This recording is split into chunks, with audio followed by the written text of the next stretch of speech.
สบายดีทุกคนมื้อนี้เราสิมาสอนก็บ่แม่นมาสอนเนาะมาบอกวิธีการเปลี่ยน Messenger ให้เป็นสีดำเนาะในนี้เนาะก่อนอื่นเราก็ต้องมีการอัปเดต Messenger เป็นที่เรียบร้อยเนาะจากนั้นแล้วเราก็คลิกเข้าไปที่Messenger ตามเคยเนาะจากนั้นเราก็คลิกเลือกหมู่ผู้ใดผู้หนึ่งเนาะที่เราต้องการเลือกเนาะแต่เราจะคลิกเข้าเป็นหมู่ผู้นี้เนาะจากนั้นเราก็คลิกบอนคือสิเป็นรูปคนนี่เนาะบอนนี้เนาะ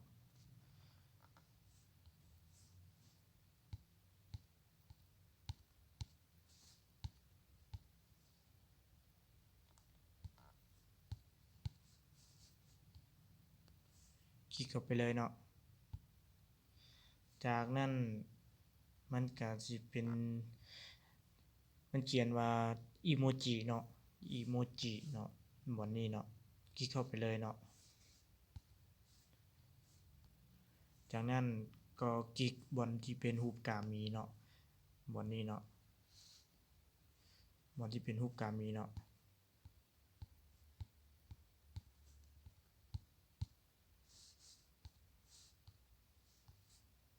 คลิกเข้าไปเลยเนาะจากนั้นเราก็เลือกที่เป็นรูปการลงเดือนเครื่องเนาะการลงเดือนนี่เนาะอาจจะว่าบ่ถูกก็ขอโทษขออภัยนึงเนาะนี่การลงเดือนตัวนี้เนาะคลิกเข้าไปเลย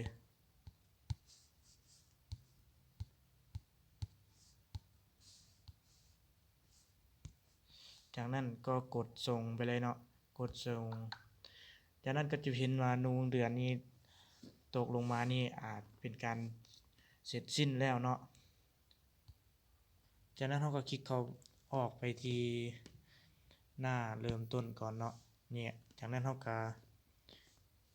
คลิกบนที่มันเขียนว่าห้องแชทของเราเนาะห้องแชทของเราเนาะเนี่ยบนนี้เนาะคลิกเข้าไปเลย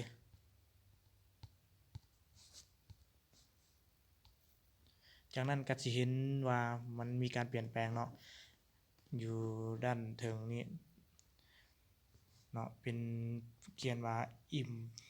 เขียนว่าโมดัสเนาะโมดัสตอนทวิตเรายังบ่ทันได้คลิกส่งตัวนี้มันก็สิบ่กดขึ้นเนาะจากนั้นเราต้องมีการกดส่งให้เพื่อนผู้ใดผู้หนึ่งเนาะก่อนที่จะมีการเปลี่ยนจากนั้นเราก็กดเข้าไปเลยเนาะกดเปิดโหมดดัสก่อนเนาะแล้วมันก็สิเปลี่ยนเป็นสีดำเป็นที่เรียบร้อยเนาะคลิกเข้าไปเลยเนาะนี่เห็นบ่คือว่าเป็นการเสร็จสมบูรณ์เนาะก็บ่มีหยังหลายเนาะคือว่ามาบอกเทคนิควิธีการเล็กๆน้อยๆนี่แหละเนาะขอบใจหลายๆเนาะแล้วลืมฝากเนาะฝากติดตามช่อง YouTube ของเราเนาะเพื่อจะมีการอัปเดตมาใหม่ๆเพื่อมีการลูกลิ้นใหม่ๆเนาะอย่าลืมกดติดตามแหน่เด้อขอบใจหลาย